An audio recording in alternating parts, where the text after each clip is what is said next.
Marion, can you tell us what actions people should take to be prepared prior to an earthquake? What can you do to make your family and your home safe?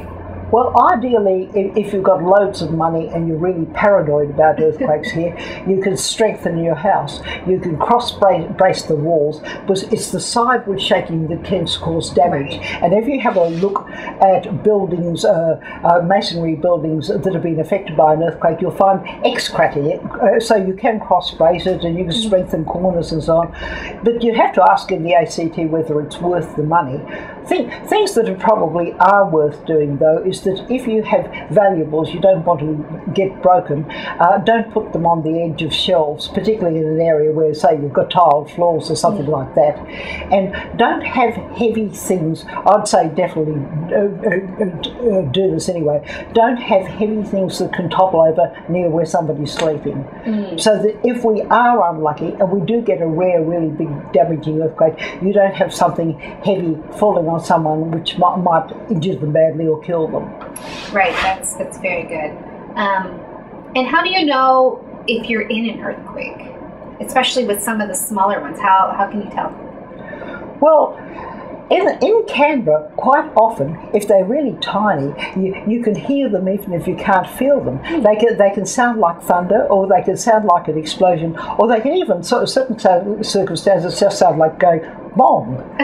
So if you hear something, you can say, is it an earthquake or is there something else doing it? Then, of course, if it's a bit larger, then you can feel the shaking, which varies from just mild shaking up to sufficient shaking to start making things rattle or start causing damage. Now, even with the smaller earthquakes, are aftershocks a risk? Occasionally we've had them. I don't know if you'd call them aftershocks, but sometimes you'll get what's almost a double earthquake. We've had ones up in the north of Canberra where you get two earthquakes within about a minute of each other. Wow. So you can, with small earthquakes, you can actually get multiple earthquakes, and with larger earthquakes, certainly you can get aftershocks. And I don't know whether they had any with the magnitude 3 and above that we've had here in Canberra, but they've certainly had aftershocks in the Dalton Gunning area with earthquakes as small as magnitude 3. And what should you do in the event of an earthquake? In the event of an earthquake, don't do what people feel tempted to do, and if you're inside a building, try and run outside.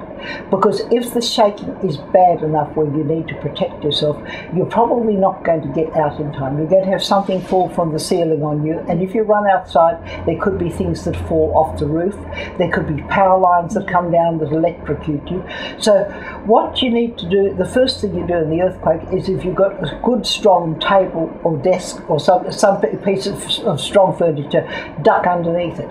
If you don't have a piece of furniture to duck underneath, stand in a door frame and hang on to the door so it doesn't bash you out of the door frame. Failing that, stand in a corner of a house. I'd only go outside if I happened to be talking to someone right in the doorway, and if I was fairly certain that nothing was going to clobber me as I ran outside.